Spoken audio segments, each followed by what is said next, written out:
Good.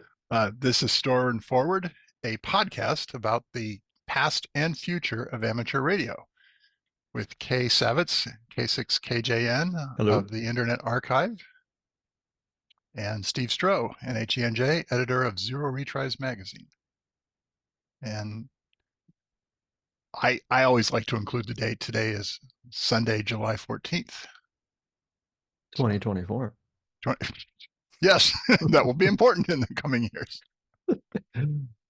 I've spent so many, I as doing my work in DLARC, I, I get materials from all ages from going back, 60, 70 years. And sometimes the material says like, we will be having this event on Sunday, July 14th.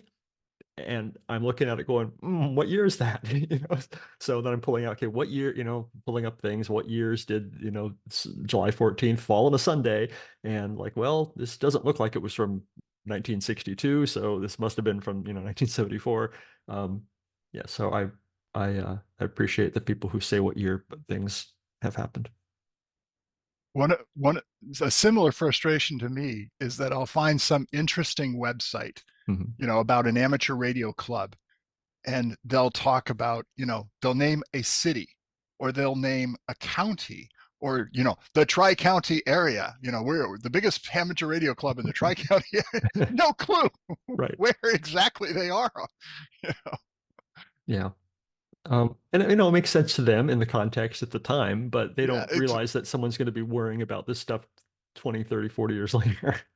well, and not to mention that you are doing such a fantastic job of digging out all of these amateur radio club newsletters. These are just gems, and so now you're trying to make sense of these things, reading these things in the context of hundreds of amateur radio newsletters. Hmm. So kudos. Thank you. And while I'm on that subject, Yeah. thank you for salvaging the Texas Packet Radio Society newsletters out of the Wayback Machine. That's That some was that's some good fantastic. stuff, isn't it? They were amazing back in the day. They had some really sharp folks working on that project. They built their own hardware, a network controller. They built their own protocol. They were using some leased lines that they had going across. I mean, and they made the very valid point, which was controversial at the time, that Texas is a big state. There's Hmm. lots of nothing and nothing, no towers, no nothing that they could use to, try and do it with radio links. So yeah, Right. it would have been Texas amateur radio would be a perfect test case for a geosynchronous satellite. So the to the be full the full story here. I want to see a satellite just for Texas, just kind of hanging over it. Yeah, I love that. Or some very large balloon or something, just hovering there. The story here, in case you don't remember it or didn't read it in Zero Retries, was that you, Steve, had donated, I think it was 3 copies of the Texas Packet Radio Society quarterly report newsletter, and from 1990 and one from 2001. And you donated them to the DLARC, and we got them scanned and put them online. And then one day I was just like, why don't we only have 3? This seems like good stuff. So I dug around in the Wayback Machine and I found another 15 issues, and that were in Wayback Machine. They were there, they were saved, but they weren't exactly easy to find. So I pulled them out and then put them in a collection. So now we've got a total of 18 issues spanning, I don't know, 1990 to 2002 or something like that. And it's not a complete collection or anything, but if anyone has any more, I would love to make a more complete collection of this newsletter. I know a few people who were in TPRS that are still around, and I'm going to reach out to them now that you twigged me on that.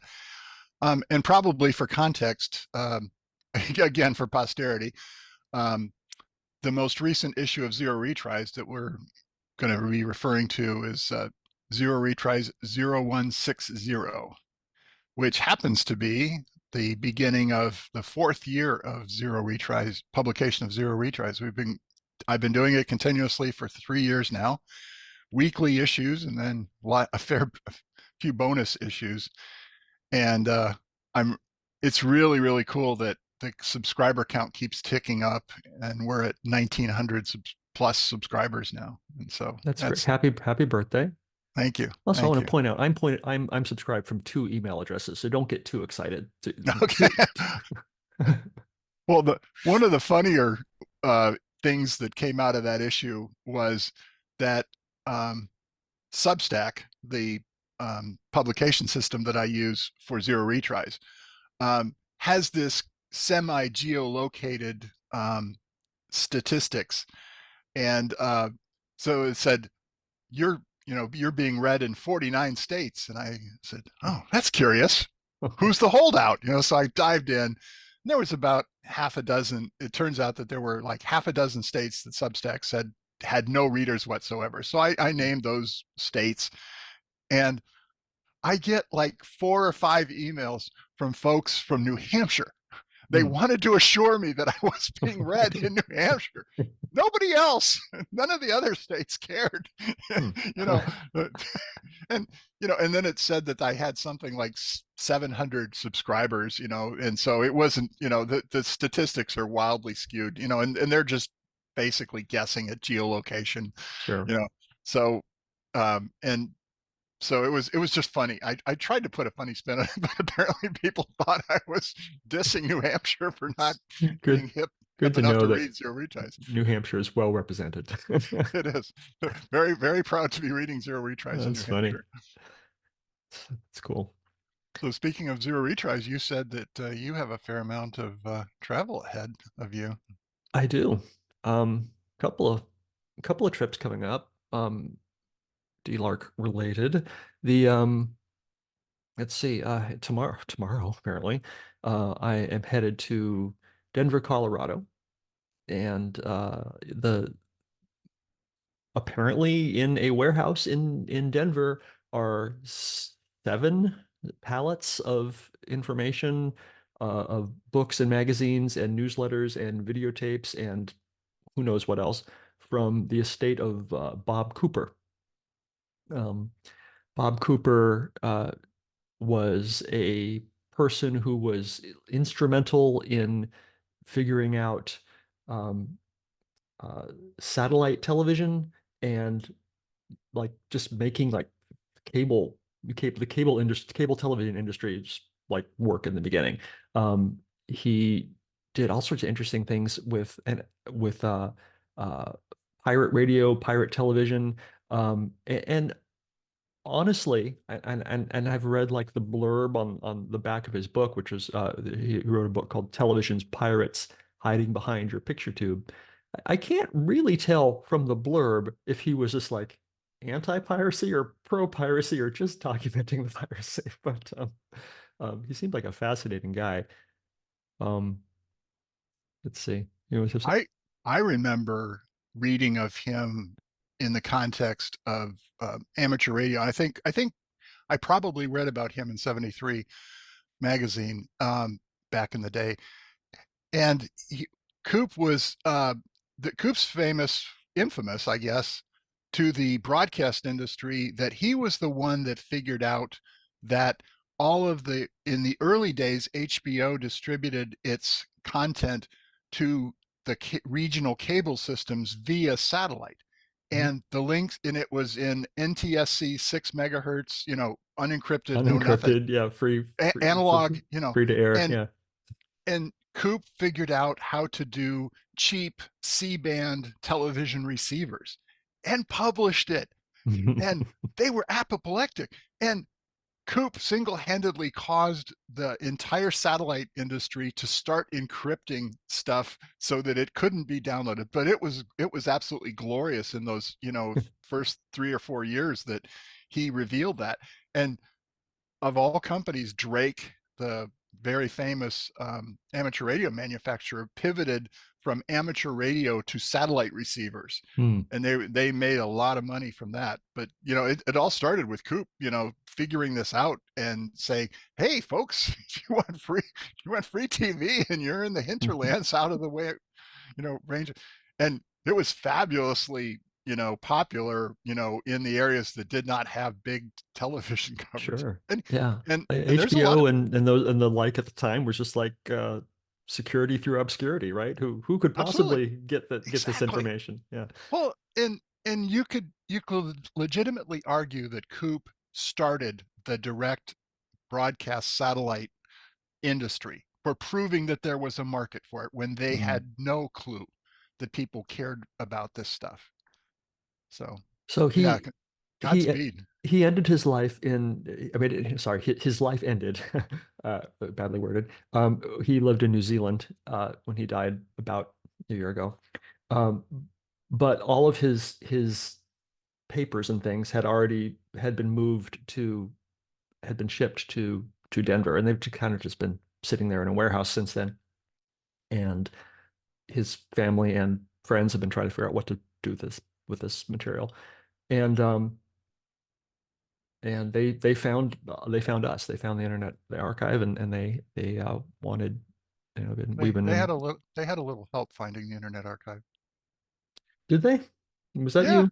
you? I was looking through my emails about it, and I got an email from you about it saying like Bob Cooper died, and this, you should look into this.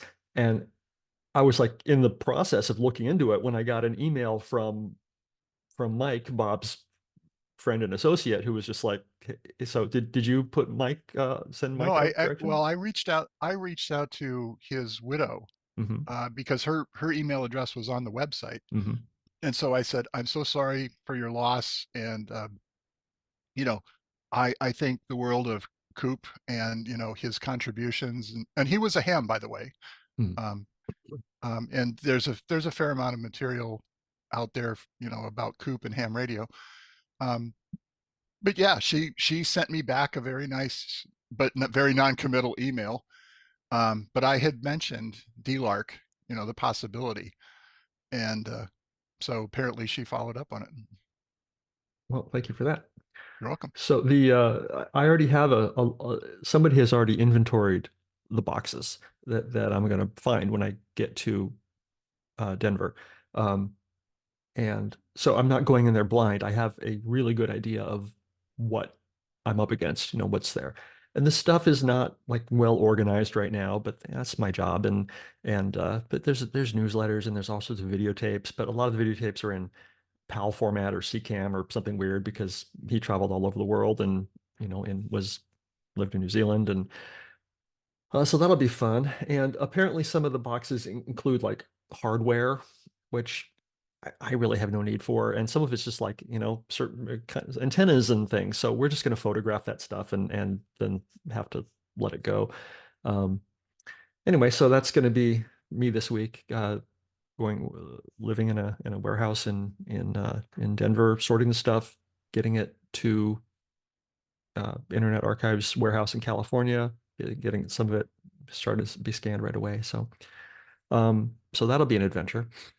Well, Um, that's the fantastic thing about DLARC. And well, DLARC is just one mission of the internet, or one. What do you call it? ARM one Yeah. Okay. project. One We call it that. one project of the Internet Archive. Yeah.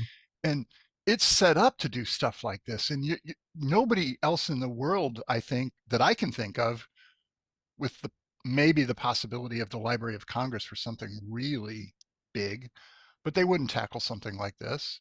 And this stuff would all be lost to obscurity because as you point out, how many pallets? Seven, I think. It's 100 Seven, and 116 boxes. I know that. Yeah. 7 pallets of stuff. That's beyond the ability of even the most passionate, amateur group to tackle, and yet Internet Archive, oh, a mission this big. Oh, it's Tuesday, you know, Right. kind of. Yeah. So fantastic. The funny thing, I have not done what are they? Internet Archive has a word for this. It's like field trip or something that when they go to a library or something and they library that's closing, and they take all their material and box it up and get it to where it needs to go. Internet Archive does this, um, and they have away teams. That's what they call them. They have away Oh teams yeah. that do that. And I 107 boxes. I misspoke before. So I was talking to Internet Archive, and I was just like, okay, I have this material. Can you guys send an away team to go get the stuff and um, take care of it? And they're just like, no, okay, you're gonna have to do it. This is too small for an away team. It's like seven pallets, 107 boxes. There's like this is too small potatoes for us to send an away team. Um, Wow. you can do it yourself. So I'm just like, that's fine, but I don't know how to palletize box. Yeah, I'm gonna have to repalletize this stuff and make sure it can be properly shipped. And like, you're gonna have to write me a document, like explain it like I'm five. How do I properly palletize? And they did. There's like it, and they were just like, it's no big deal. We do this all the time. It's easy. You can do it. So all right. So that is that is going to be my week. And then next month in August, um, I'm planning on going to Lima, Ohio. What's in Lima, Ohio, Steve? Fair Lima. radio sales, Lima, Ohio, right? Lima, Lima. and and the the factory that makes M1 Abrams tanks. Guess which one I'm going to? Between the M1 Abrams tanks or Fair Radio Sales. Where do you think I'm going? Well, given that Fair Radio Sales announced with great fanfare last year that they were getting out of the business, Yeah. which which to me is just a fascinating concept because I've actually been to Fair Radio Sales on a rainy Monday, I think it was, after a hamvention. I was the only customer who had shown up. Mm, And so they turned me loose in the stacks. And this was honest to God like going into Indiana Jones warehouse. mm, I just wandered. I wandered the warehouse just looking at stuff for an hour. mm, It was amazing. And I would glance at something and it would be a tank bore sight or something. It was fascinating. And what was most amazing to me about it is that I wasn't the least bit tempted to buy anything. It mm, was all surplus. Honest to God, like one of the last, you know, piece collections of surplus, military and government surplus that you could actually, get. mm, All the other places there, when I was growing up, there were dozens of such places. There was one in Massachusetts that I would occasionally buy stuff from, but Bear is like an institution, and they would advertise in amateur radio magazines, and and they put out this quirky catalog, and all the labels were from Dymo. It's like it was hilarious. So, oh, Godspeed on that. They you're doing, what are you rescuing there? they are giving DLARC all of the manuals, all of the catalogs, Oh wow. all the books. Yeah. And they basically sold some stuff off at Hamvention, and they're planning on having an auction in late August, and they generously said that I could swoop in before the auction and take all the paperwork that I want. Wow. Um, one of my concerns, honestly, was Philip over there. It was just like some of the paperwork is in some very nice metal filing cabinets. Um, and he's like, someone's gonna want to buy these file cabinets. I'm like, that's great. They can have the filing cabinets, but I don't want them to buy the filing cabinets because they want the filing cabinets and then throw away all the paper. So they're letting me get in there first and take everything. And I think it's about an hour and 15 minutes drive away from Lima is Fort Wayne, Indiana, where is the one of the Internet Archive scanning centers. So I'm going to rent a U-Haul van and shuttle boxes of paperwork straight to the scanning center. And I expect it will be maybe 3 round trips to do it. I don't know. And we'll see what happens. So Oh, that's I am yeah. so jazzed that DLARC is in existence, and you all this work is funded, and you can just be able to handle all this stuff. And the scanning centers are standing by to ingest it all. And Yeah, all this stuff will get scanned. It'll be put online and fully searchable. People will be able to read this online, forever, and it'll be searchable, browsable, downloadable. It'll that's be there. fantastic. Yeah. So that is my that's going to be. I'll let we'll talk, I'm sure, in the future how this actually went. But that's the plan. That's the plan for the rest of the summer is those two trips. This sounds like your version of the great Manuals Plus. Um, well, you actually played part in the Manuals Plus story. Yeah. Yep.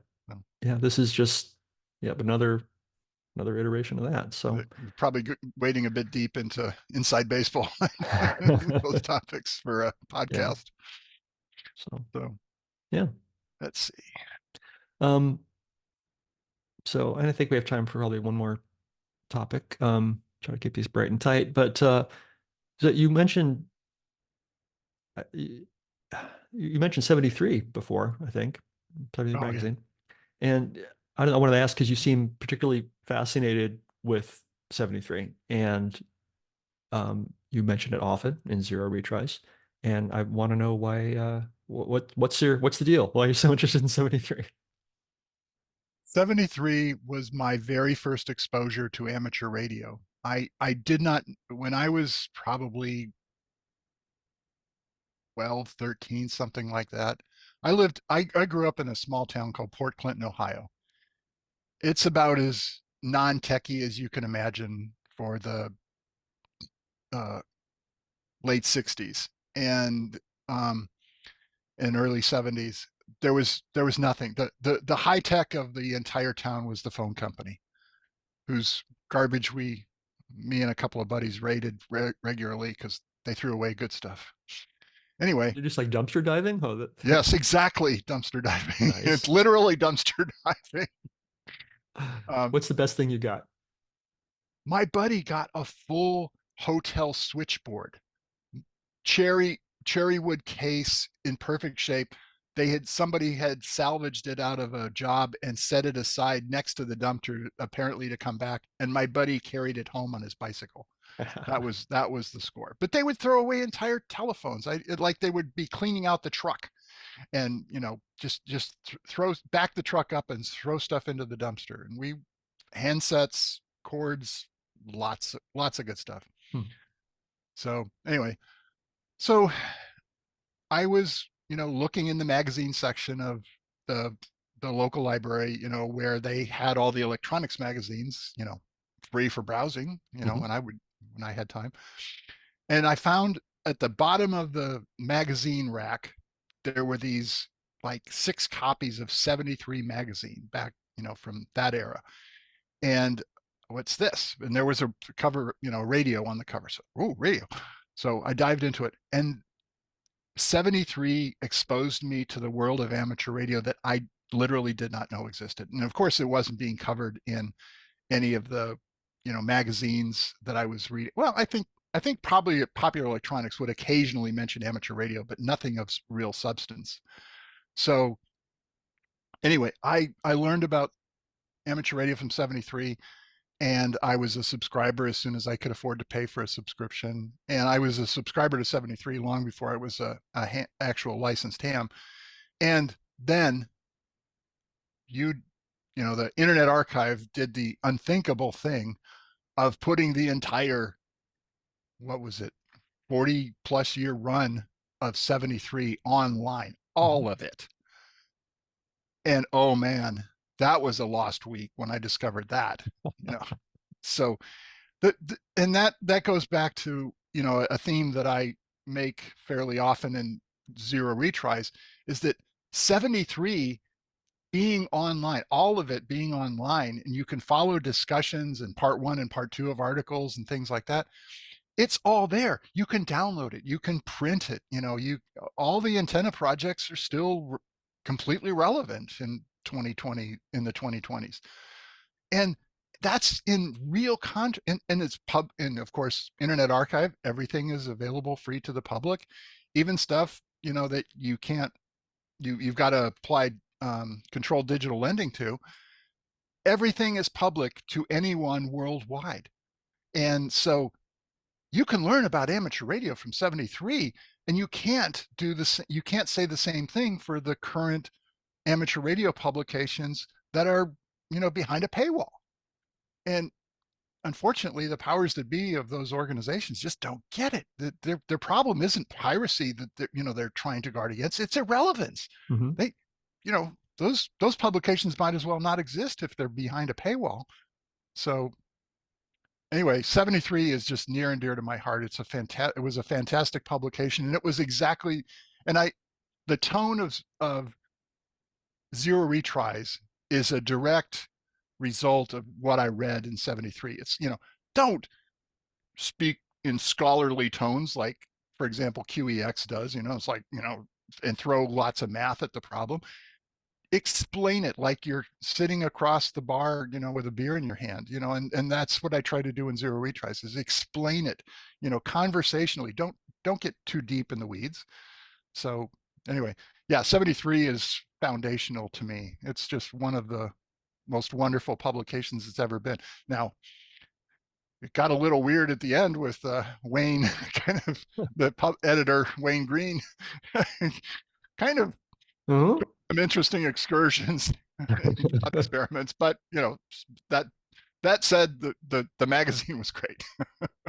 indeed. Yeah. So It's still a fun read. And yeah, it I is. mean, you're right. I like old computer magazines, and if I read an old computer magazine, from whatever the 70s, 80s, or 90s, they're fun, but they're not in any way relevant to computers today. And the thing about radio is radio waves are radio waves. Yeah, And absolutely. yeah, and so those magazines you could learn from them something, and it could be 100% useful today. I I uh, I enjoyed writing, so I sent a thank you note to Brewster Kale of Internet Archive, just thanking him for you know all the work that they did to get to create DLARC and finding you and all that.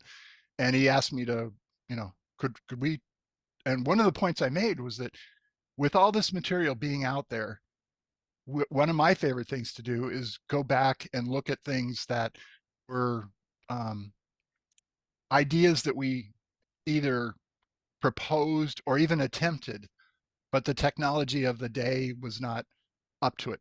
So Hmm. here's a really good example is that Phil Karn, KA9Q, who's a fantastically talented amateur radio operator and one of the principals of Qualcomm, he figured out that the PCs that were coming out in the early, like the 486 and the early Pentium, had more than enough processing power to be running digital signal processing routines on on a microprocessor rather than a specialized DSP. He says these are fantastically cheaper, and you've got one sitting on your desk probably, so you could be doing DSP stuff, in your PC. And that was a radical idea. And it was radically inefficient. It was, the microprocessors weren't set up like DSPs were, but you had one and you could do all these interesting things. And now we've got, now, now, now what we're doing is we've got this, a gigahertz 4-core processor for $35.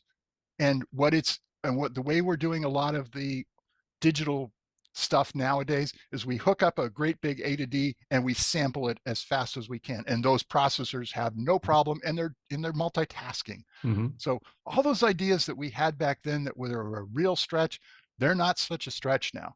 And that was the point I made in the blog post. And you know, and but then I cited no, sorry, different topic. Went down a rabbit hole. But anyway, the idea is that these archives are valuable not just for musty historical reasons. They're fantastic resources of interesting ideas, that, and sometimes you just need a good idea and you want to explore. And it's all sitting there in DLARC. You can, and of course, you don't just, do a